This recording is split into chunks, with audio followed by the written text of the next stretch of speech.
బట్టతలతో వరి అవుతున్నారా? Don't worry. Keha skin and hair clinic లో మోస్ట్ అడ్వాన్స్డ్ FUE టెక్నాలజీతో మీ బట్టతలకి శాశ్వత పరిష్కారం. ఇంత ఏమీ అవసరం లేదు. మీకు ఏ రోగమన్నా ఉన్ని డజంట్ మ్యాటర్. మీరు ఈ 5 సిరిధాన్యాల్ని రెండు రోజులకు ఒకసారి మార్చి భోజనం చేయండి. అంటే 2 రోజులు అరికలు తినాలి, 2 రోజులు సామెలు తినాలి, 2 రోజులు ఊదులు తినాలి, 2 రోజులు అండుకొర్రలు, 2 రోజులు కొర్రలు, మళ్ళా సైకిల్. అలాగే కషాయాలు. ఈ రోగనిరోధక శక్తి మీకు కావాలంటే ఈ వ్యాక్సిన్లు ఇవి అవి ఏం పనిచేయవు, ఏమీ పనిచేయవు. మీకు పనిచేసేది ఈ 7 కషాయాలు చెప్తాను, పుస్తకంలో రాశారు. గరిక, తులసి, తిప్పతీగ, బిల్వం, కానుగ, వేప, రావి. ఈ 7 ఆకుల కషాయాల్ని 4 రోజులు, గరిక 4 రోజులు, తిప్పతీగ 4 రోజులు, తులసి 4 రోజులు, బిల్వం 4 రోజులు, కానుగ 4 రోజులు, 4 రోజులు వేప, 4 రోజులు రావి కషాయాలు తాగితే మీకు 2 సంవత్సరాలు డెంగ్యూ రాదు, పంగు రాదు, H5 రాదు, N1 రాదు, పంగు, జింక, పుంక, నీఫా, గీఫా, ఈ రోగాలన్నీ మీ దగ్గరికి రానే రావు, గ్యారంటీ. దీనికి ఏమైనా ఖర్చు పెట్టాలా మీరు?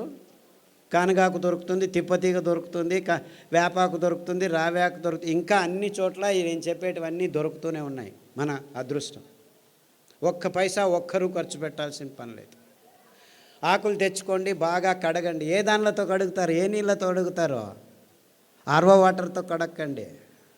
రాగి ప్లేట్ ఉంచిన మట్టి కుండలో ఉన్న నీళ్ళతో కడగండి, స్ట్రక్చర్డ్ వాటర్తో కడగండి. అర్థమైందా?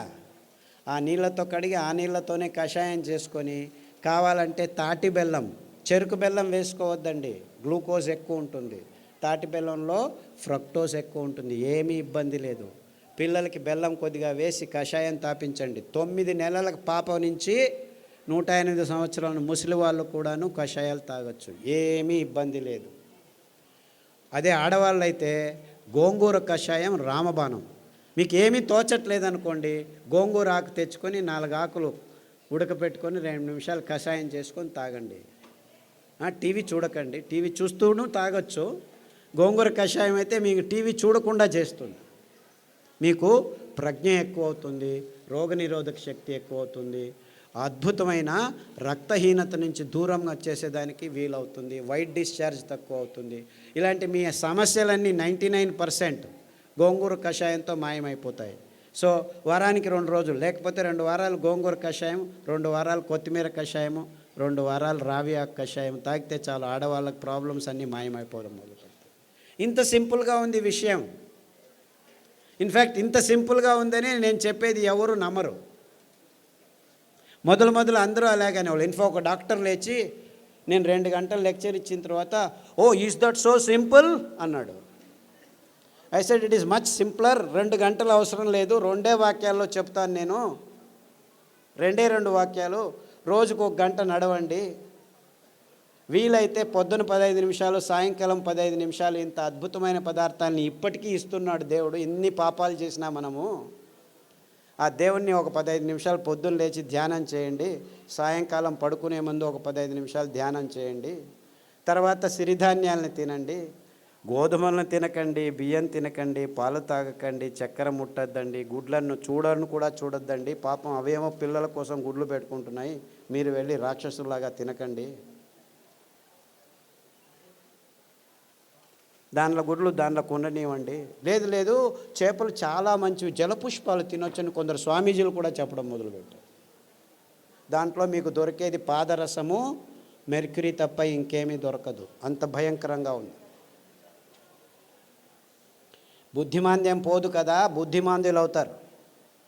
మీ పిల్లలు బుద్ధిమాంద్యులు కాకుండా పుట్టాలంటే కొర్రలు తినండి, అండుకొర్రలు తినండి, అరికెలు తినండి, సామెలు తినండి.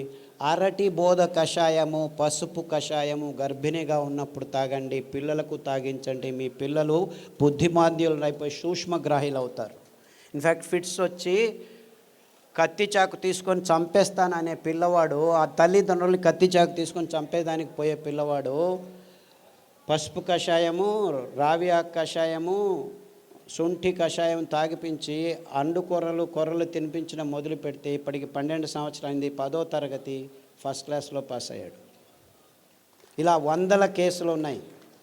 అంటే ఫిట్స్ కోసమని టెగ్రిటాలు, వాల్ప్రోయిక్ యాసిడ్, ఫ్రీజియం ఇవ్వడం మొదలు పెడతారు పిల్లలకి.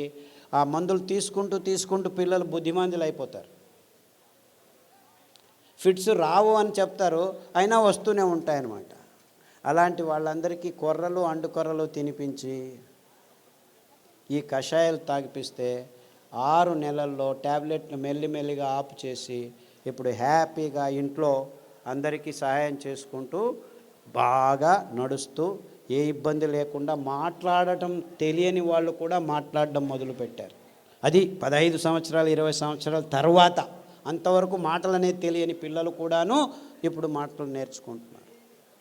ఇలాంటి అద్భుతమైన విషయాలు ఈ ధాన్యాల్లో, ఈ కషాయాల్లో ఉన్నాయని చెప్పేదానికి నాకు చాలా చాలా సంతోషంగా ఉంది. అర్థమవుతుందా? It's very simple, very very simple. ఇంత సరళమైన అద్భుతమైన ఆరోగ్య రహదారిని మేము నిర్మించాం. ఇంకా బాకీ ఉంది ఏమిటి? మీరందరూ అందులో నడవటం మాత్రమే. అంతే.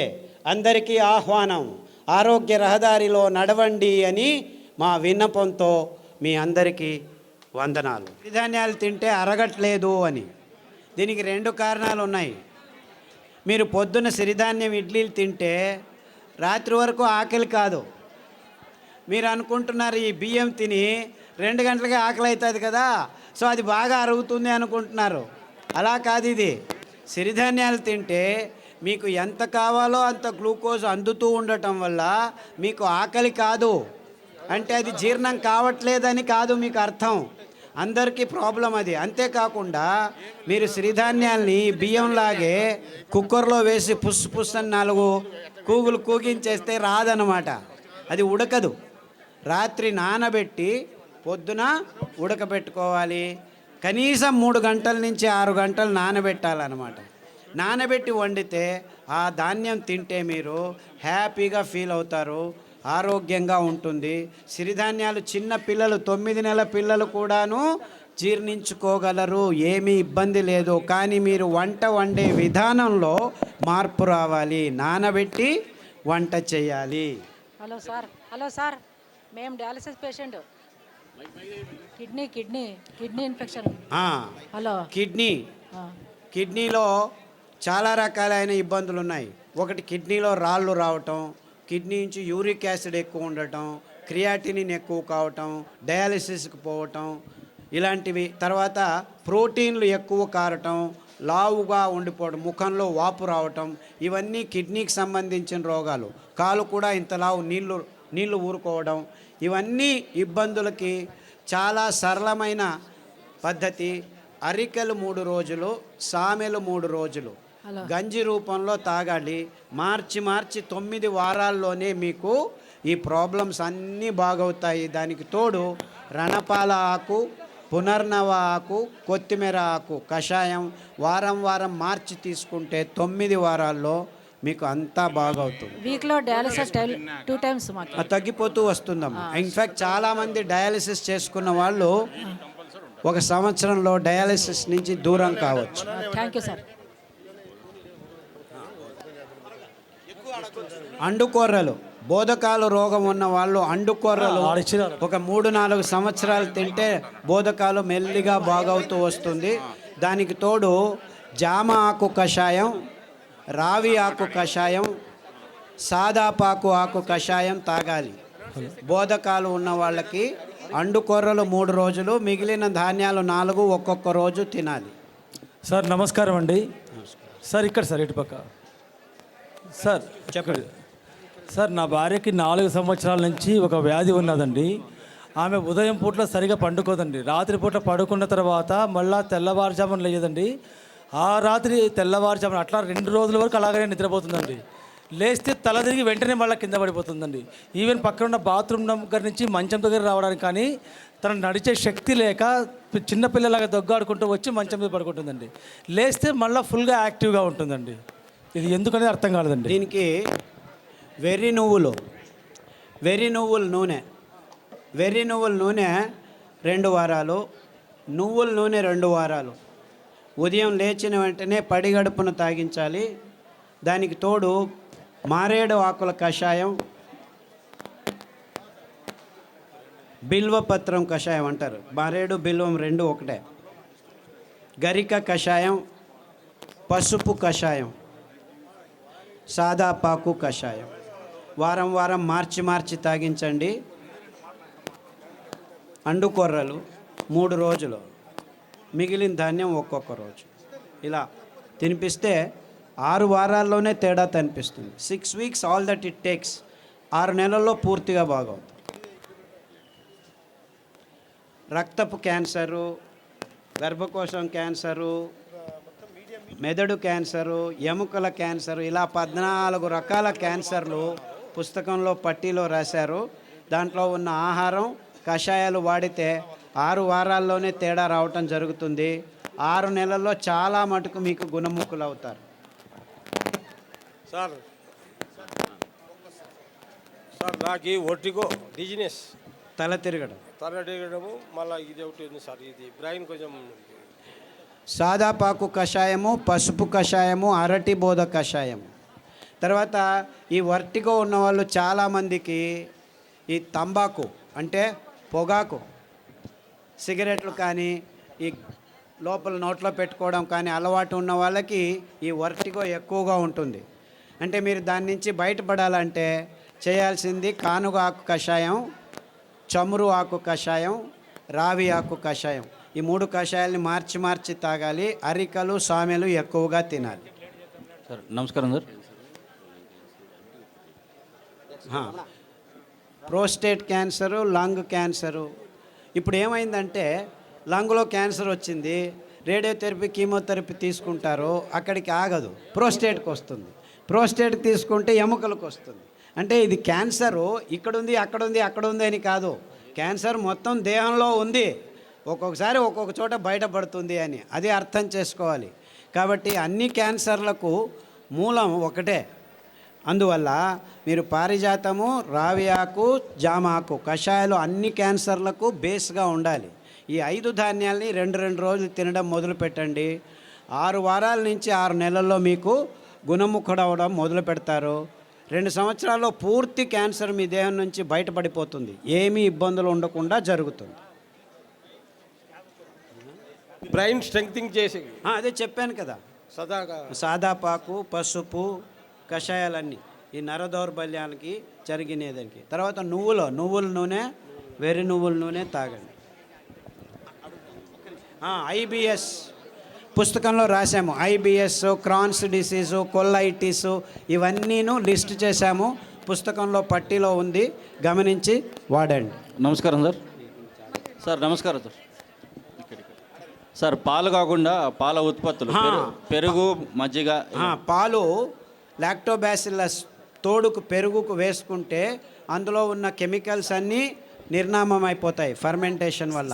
అంతేకాకుండా మనకు పాలు, కొబ్బరి పాలు అతి అద్భుతమైన పాలు, అన్ని రోగాలను దూరం చేస్తాయి. నువ్వుల పాలు ఇంకా మంచిది, రాగి పాలు మంచిది. సో మనకు ఒక్క పాలు కాదు, కొబ్బరి పాలు అతి అద్భుతమైన పాలు. పిల్లల రోగాలన్నీ దూరం అయిపోతాయి, రోగనిరోధక శక్తి ఎక్కువ అవుతుంది, జీర్ణశక్తి బాగుంటుంది, మెదడు రోగాలు రాకుండా ఉంటాయి. సో మీరు పాలకు పర్యాయం అంటే చాలా పాలు ఉన్నాయి. కొబ్బరి పాలు, నువ్వుల పాలు, రాగుల పాలు, సజ్జల పాలు, ఇలా 4-5 రకాల పాలు. దానిలో నుంచి పెరుగు కూడా చేసుకోవచ్చు, ఏమీ ఇబ్బంది లేదు. సార్ నమస్కారం అండి. నా పేరు పూల రమణ సార్. ఈ పరిసర ప్రాంతాల్లో మాకు రాగిడి భూములు ఎక్కువ సార్. సో ఈ ప్రాంతంలో మేము ఎక్కువగా జొన్నలు పండిస్తుంటాం. జొన్నలు, రాగులు, సద్దలు పండిస్తుంటాం. వాటి గురించి కూడా మీరు కొంచెం దయచేసి వాటి వివరణ కూడా ఇవ్వాలి. పుస్తకంలో రాశారు తటస్థ ధాన్యాలని. ఎందుకు మీరు రాగులు, సజ్జలు, జొన్నలే ఇంకా పెంచుతున్నారంటే కారణం ఇంతే. ఇది చాలా టెక్నికల్ రీజను, ప్రాక్టికల్ రీజను. రాగులు, సజ్జలు, జొన్నలు నగ్న బీజాలు అంటారు. అంటే దానిల మీద కవచం ఉండదు. అంటే దాన్ని మీరు మిషన్కి తీసుకెళ్ళి డీహస్కింగ్ చేయాల్సిన పని లేదు. అందుకే